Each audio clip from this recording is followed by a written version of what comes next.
Ladies and gentlemen, welcome back to the second part of a Command & Conquer Generals review. This is the third time I am re-recording the audio for this video, since every time I review the audio I find no words that YouTube doesn't like. So let's hope that the third time is the charm and this will be the final time I have to re-record this audio. I would like to mention that the first video is not compulsory for you to understand this review, but it will be very lovely if you did watch the first part of this series. If you are here because you watched the first part, I welcome you back. Without further ado, let's begin with the campaign of the GLA. We start the GLA campaign being in an interesting position. You see, the Chinese general really did a number on us and our eastern cell is all but wiped out. As the new regional commander of the eastern forces of the GLA, it is up to us to re-establish our dominance in this area. This will not be easy, however, because even though the Chinese are spread thin, we will need to work smart to establish our foothold and regain our strength in the area. We will also need a source of steady supplies to ensure that we can properly fund our liberation efforts. The area of Kent is home to a strategic, economic and civilian target. If we strike swiftly, we can deal a great blow to the Dragon of the East and ensure a foothold in the area, allowing us to more safely rebuild our forces in the area. We arrive in the area, dealing with the first checkpoint the GLA way.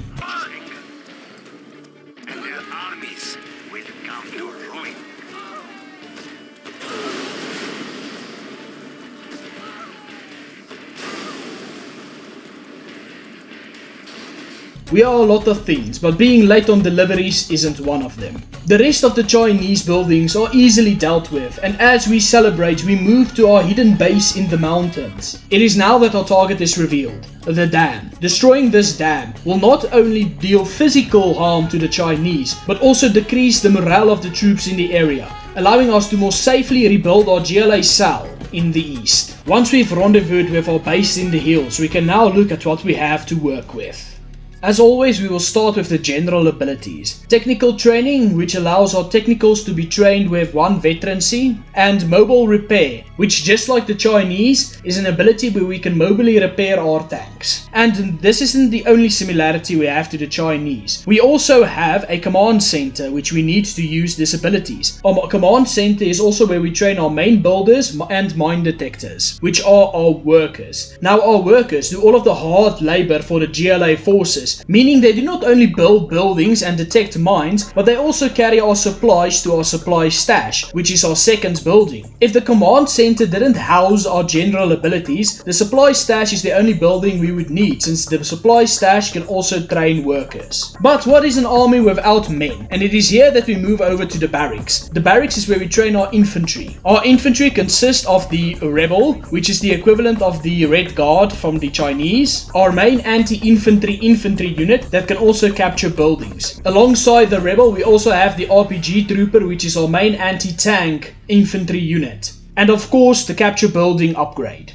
With one of our technicals locating an arms dealer deeper in the mountains, we are also able to train tanks. The arms dealer is thus the equivalent to the war factory. The arms dealer for this mission gives us access to radar vans, which is the same as the radar tower upgrade for the Chinese, unlocking the minimap for us. Our radar vans are also good scouting units and can detect invisible structures. The Scorpion tank is our main tank, not as strong as the Americans and Chinese variants of their main tanks, but still able to hold themselves in a fight. The Scorpion tank also has access to the Scorpion rocket upgrade, allowing it to shoot a rocket alongside its main barrel. This rocket allows the Scorpion to deal more damage, thus upgrading its offensive capabilities, but you still need to be careful, since defensively they are still vulnerable to the US and Chinese tanks. Lastly, we have the technical. The technical is your traditional truck, mounted with a 50 caliber machine gun. The technical also has a spot for 5 infantry units, but the infantry units cannot shoot out of this vehicle, so you need to be sure to take them out of the technical before you use them. A final note on the vehicles of the GLA. You'll see that throughout the campaign, enemy vehicles drop supplies of sorts. There are 3 ways we can interact with the supplies that drop. Either they will rank up a unit or give us a bit of cash. The third way is dependent on which vehicle you drive over the supplies. I do believe for the base game it is only the technicals, quad cannons and marauder tanks. This is a flat upgrade to the properties of the tanks, as well as a visual upgrade to allow you to see that they have been upgraded. For the quad cannon it is mostly damage and attack speed, and for the technical it is just attack damage. For the marauder it is also just attack damage. Take this information with a grain of salt, because I might be wrong on this front, but just know that you get a flat upgrade when driving over the supply stashes with certain vehicles. And a final note on the GLA buildings: all GLA buildings have 2 lives of sorts. Once the building is destroyed, you will be left with a GLA hall. If the GLA hall is not destroyed, a worker will come out of our tunnel networks to repair the building to its full operational function. We also do not need power to power our buildings, because unlike the Arrogant West and the Dragon of the East, we do not need electricity to power our buildings. With our base and forces discussed, we can now move out and destroy the dam. Our first order of business is to liberate the small village to the north from the vile Chinese propaganda. Once the vile propaganda is destroyed, the local residents decide to join us in our crusade. And they join us to deal with the Chinese base in the north, as we battle with the Chinese. I just like to tell you that you don't need to destroy this base, but in a real sense, I just really wanted to. Once we've dealt with the Chinese base, we can take the path going through the hills on the left. Dealing with their measly defenses, we are able to make our way to the dam. The destruction of the dam is child's play, and as the waters rush over the rest of the Chinese in the area, this is a representation of how we will break free from our bonds and rush over the world to liberate them from the Dragon of the East and the Arrogant West. With this strong message sent, we now need to focus on our second objective, collecting the needed resources for our cause.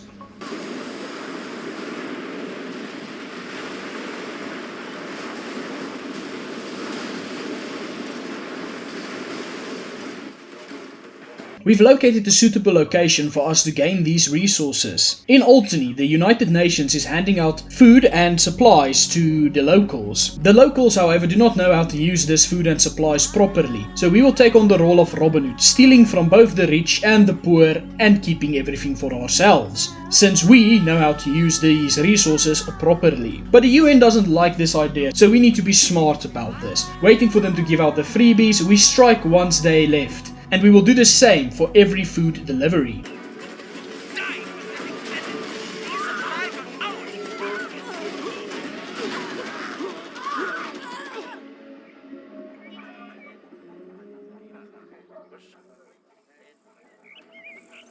Even though I just said that we are going to wait for the UN to deliver the supplies and then striking while the UN are delivering these resources is also a viable option. It is our choice whether we want to directly take the resources from the UN or liberate the resources from the greedy locals. But before we get there, we have a few new things to discuss. Starting with the general abilities, we now have the ability to pick the upgrade that allows us to construct Marauder tanks. Marauder tanks are the strongest tank in the GLA roster. These tanks can stand toe-to-toe to the Americans and Chinese variants, unlike the Scorpion tank. We also have 2 new buildings we can construct. This being the booby trap, that is a mine we plant. This is invisible to enemy units, and if they walk over it or drive through it, it will explode, destroying them. We also have the tunnel network, giving us access to our tunnel network system. The tunnel network is a base defense that comes with 2 RPG troopers. You can garrison troops into the tunnel networks, and they can enter and exit at any of the other tunnel network systems. The tunnel network also has a machine gun mounted atop of it to ensure that no intruders can enter the tunnel networks.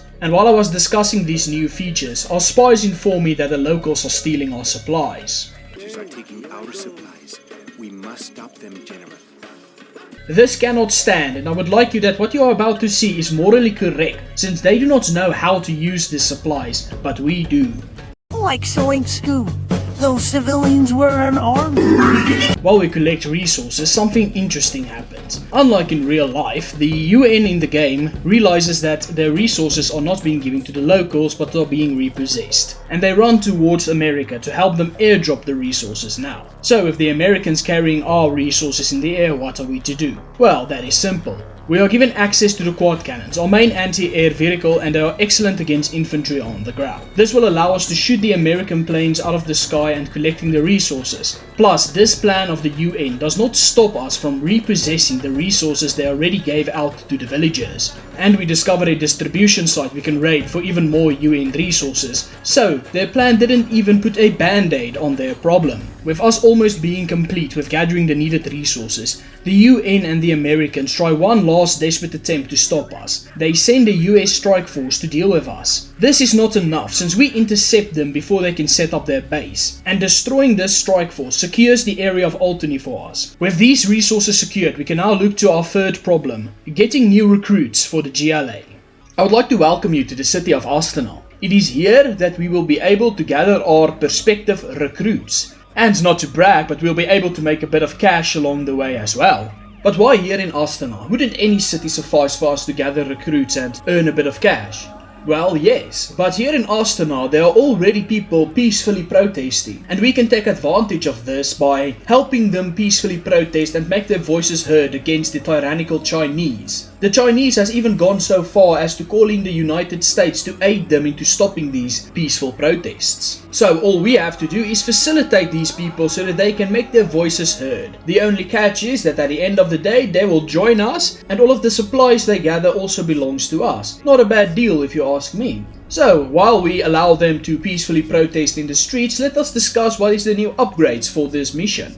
We will start with the general abilities. We now have access to Cash Bounty. Cash Bounty allows all GLA troops to gain a cash percentage of the unit or building they kill, meaning you can skyrocket your economy by just being aggressive. Very nice. We also now have access to the Scud Launcher. The Scud Launcher is the equivalent to the Chinese's nuke cannon. The Scud Launcher thus launches a missile from a range, and once the missile has blown up, it leaves a pool of anthrax on the ground that will smother any infantry trying to cross it. Let us move to our new buildings. We have the Palace. The Palace is our main tech structure and is where we research most of our unit upgrades. Unlike the Chinese's propaganda centrum, the Palace can somewhat defend itself, since you are able to garrison 5 infantry units into the structure to defend it from enemy attacks.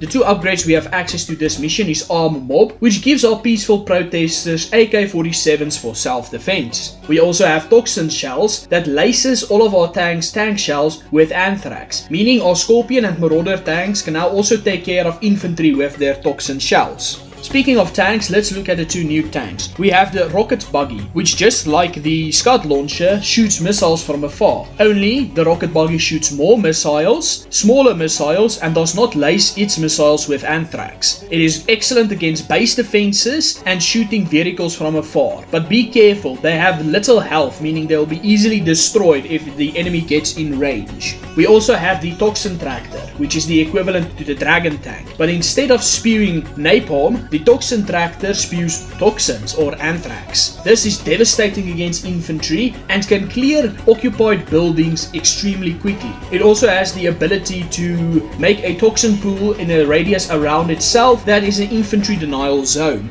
We also have access to new infantry, the peaceful protesters I mentioned earlier. Just be careful, they need to protest constantly or else they will lose momentum and die out. We also have the Game Ender. This is the first unit that gave me problems with using words that YouTube doesn't like. So I've creatively censored the description, and I'm sure you can use your imagination to see why. And lastly, we now have access to the GLA's commando, Jarman Cow, an excellent sniper. As a sniper, he is extremely strong against infantry units, taking out entire groups in mere seconds. Hiding out in vehicles is also a temporary setback for Jarman Cow. Since his aim is so good, he can take out vehicle drivers without a second thought. With all the new things discussed, our peaceful protesters has already made us a bunch of cash. And to be honest, the Americans and Chinese don't seem to be able to do anything about it. This shows you the power of the people's voice. And with our peaceful protesters being left alone, we were able to complete the mission by collecting the needed cash and the needed recruits for our people. We can now move on to the next phase of our liberation plan. You might have noticed, but we in the GLA do not believe in air power. Fighting in the sky is a coward's way of dealing with your problems. Our enemies do not share our beliefs though, and we must punish the United States for housing their aircraft in the area. So our plan is to deny them use of their air power by striking their main airbase in the eastern area. This brings us to Turkey, in the area of Incirlik, where the US Air Force for the area is located. We need to take out this Air Force base so that we can fight like men on the ground. Starting off, we do not have a lot of new things to discuss. We only have one general ability and one building. The general ability being the Rebel Ambush, allowing our rebels to ambush in a certain radius. This is an excellent way to reinforce your army or to gather fast defensive units for your base. You can also use the Rebel Ambush to distract the enemy from one point to another, ensuring your bigger and stronger army can deal with more important structures while they are busy with your rebels. The building upgrade we have for this mission is our main anti-air base defense, being the Stinger Sight. The Stinger Sight has 3 prospective recruits firing missile launchers into the air, dealing with the US and Chinese air power so that our bases can stay safe from their cowardly tactics. With this being the only new things we need to discuss, we can quickly move on to what we need to do in this mission. And as I mentioned at the beginning, we literally just have to take out their air base in the area so that we can more easily retake the east from the tyrannical west and the Dragon of the East. So with our troops gathered with a perfect mix of anti-tank, infantry and air units, we make our way through the mountain passes towards the small town. It is here where we set our units to defend our rocket buggies, while the rocket buggies destroy the enemy base defenses. We also make use of our Rebel Ambush ability to distract the enemy by ambushing them in the middle of their base. This is successful, and we even learn of a Chinese spy outpost.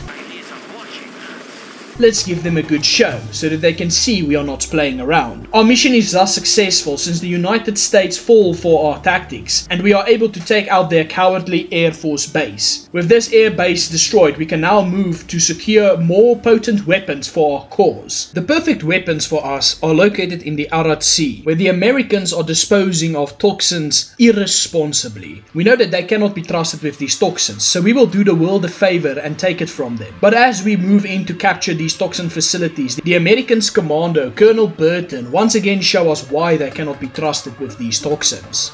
Ignore the cowards. Secure the bunker. Wait! Get back!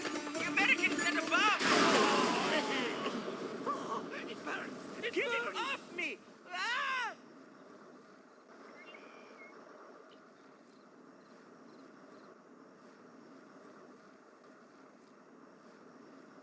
So it is our job to liberate these toxins from the Americans so that we can use them for our righteous cause in a responsible manner. While we build our base and forces to capture these facilities and destroy the American base, let's look at what's new, starting with the general abilities. We have one new general ability, allowing us to recruit hijackers. Hijackers are exactly like the name suggests. We as the GLA went to South Africa and recruited prospective criminals. These criminals stand at street corners and hijack! Luckily, our hijackers are more successful, taking control of their vehicles. We now move to the bomb truck, or post service. That is our last vehicle from the arms dealer. The post truck allows us to deliver messages of peace to our enemy. They have a few upgrades and abilities. The 2 main upgrades are high explosive messages and anthrax messages. Since our enemy does not like peace, the post truck can also disguise itself as either a neutral vehicle or an enemy vehicle, deceiving them into receiving our messages of peace. They also have the manually detonate ability, which allows us to manually send the message if our enemy detects our message of peace before we can deliver it properly. We also have a new palace upgrade, which is Anthrax Beta. Anthrax Beta upgrades all of our toxin abilities to use a more potent toxin. The black market is our newest building, and it's also the equivalent of the Chinese's hackers or VTubers as I call them. But what do I mean by this? You see, the black market is full of scalpers. So, were you ever excited for a new model to release? Perhaps a new card pack to open? Well, don't be. The scalpers have already taken them to our black market and are selling them at high premium prices, giving us $20 sequentially over the entirety of the rest of the map. Sucks to be you, I guess. But with this we can also buy a few upgrades from the black market, being AP bullets, allowing all of our anti-infantry units or units that use machine guns to do more damage against everything. We also have the junk repair upgrade, turning all of our vehicle drivers into mechanics. They can now repair their vehicles while they are out of combat. This is an excellent ability and also promotes aggression to push, wait, push, wait. We also gain buggy ammo, which gives our rocket buggies more ammunition, allowing them to fire more volleys at once. With all of the upgrades discussed, our mission now is simple. We move our troops north to retake the toxin facilities outside of the American base. These are easy targets for us to clear, and we retake them with little to no resistance. Moving into the American base, we opt to destroy their base and forces before we continue with the retaking of our toxin facilities. This is successful because the second we retake the toxin facilities, the Americans throw a Hail Mary, sending all of their forces to our base and remaining troops. This fails, and with us now being in control of the toxin facilities, we can now prepare for our final strike. A grand message to show the world that the GLA has not been defeated and that we will liberate them from all of their worries. Betrayal, treason. A GLA cell has forsaken our righteous cause and has joined forces with the Chinese. This cannot stand. While we were working hard to reestablish the GLA's glory, these heretics were working behind our backs. We must deal with them before they can cause more damage to our cause. The Chinese are sending these heretics nuclear weapons to use against us, but they forgot that the path through the mountains are still controlled by loyal GLA forces, the same forces that informed us about this treachery, and they will use these weapons to destroy these heretics once and for all. So we intercept these Chinese weapons and we ready ourselves for a surprise attack on the traitorous scum. But before we can get to that, we need to discuss the new upgrades. As always, starting with the general abilities, we gain access to our final general ability, the Anthrax Bomb. This is a bomb that is airdropped, leaving toxins on the ground that can deal with both vehicles and infantry. We also get the final upgrades for both the Palace and the Black Market. The Palace housing the camouflage upgrade. Our rebels are now invisible as long as they do not attack. Once they attack, they lose their invisibility. We also have the final Black Market upgrades, which is the radar scan, allowing our radar vans to scan small areas, revealing both invisible units and revealing what is behind the fog of war. We also have AP rockets, which is exactly like the AP bullets, but now it is an upgrade for all of our forces that use rockets instead of bullets. With these upgrades discussed, we can now move on to our plan. You see, the traitors still think that the nuclear weapons are theirs, so we strategically place them around their base without them expecting a thing. Once all of the trucks are in place, we detonate the nuclear devices, and this leaves them in ruin. Now all we have to do is wait for the worst of the radiation to clear up, and once the radiation is clear, we move in and completely decimated these traitors. No one survives. With the Chinese arriving shortly, they will now arrive at a ruinous crater, seeing that the new allies is no more. With the traitors dealt with, we can now focus on our true mission. The mission we've been preparing for this entire time. The United States and the Chinese control the Cosmodrome located in Baikonur. If we can take control of this facility, we can spread our message of liberty and peace throughout the entire eastern region with little to no effort. It is thus our destiny to take this facility from the Chinese and the Americans. This mission will be split into two parts. Taking control of the control towers from the United States and taking control of the missile silos from the Chinese. We need both of these to operate this properly. To help us complete this mission, we also gain access to the final piece of GLA tech, that being the Scud Storm. The Scud Storm is the GLA's most devastating weapon, able to level entire bases and armies in mere seconds. To be honest, I was ready for an extremely difficult fight, considering the last mission of the Chinese was very difficult. To my surprise, this mission is very mediocre. The US didn't even get the chance to harass me. Before they were even afraid, I've already overrun their base and destroyed them. And the force I sent was literally a recon force, where I wanted to check out how their defenses are. My recon force obliterated their entire base. The Chinese weren't much of a challenge either. They had one attack that caught me off guard, but rewatching the footage and thinking on it, the shock of the attack was the only thing that actually caught me. The attack itself was, well, mediocre. And by the time they had their missile silo operational, which could be the only real threat to our mission, I was already busy leveling their base. And the defenses at the missile silo being a mix of the Chinese bunkers that cannot be cleared by our toxin tractors and the Patriot missile systems of the US could be considered annoying rather than difficult. The mission is also a lot more straightforward than I initially thought. You do need to take care of the United States base to take control of the control tower, but you do not even need to take care of the Chinese base. If you wanted to, you can skip it entirely and just directly capture the missile silo. I opted to take out the Chinese base because that's more fun, and I didn't know that you could skip the Chinese, but yes, you can skip the Chinese. So compared to the final mission of the Chinese, this is quite a disappointing mission. But nevertheless, we are able to take control of the US base, destroy the Chinese base, and take control of the missile silo. And with this missile silo, we can send a message of peace, liberty, and justice to anyone in the eastern area.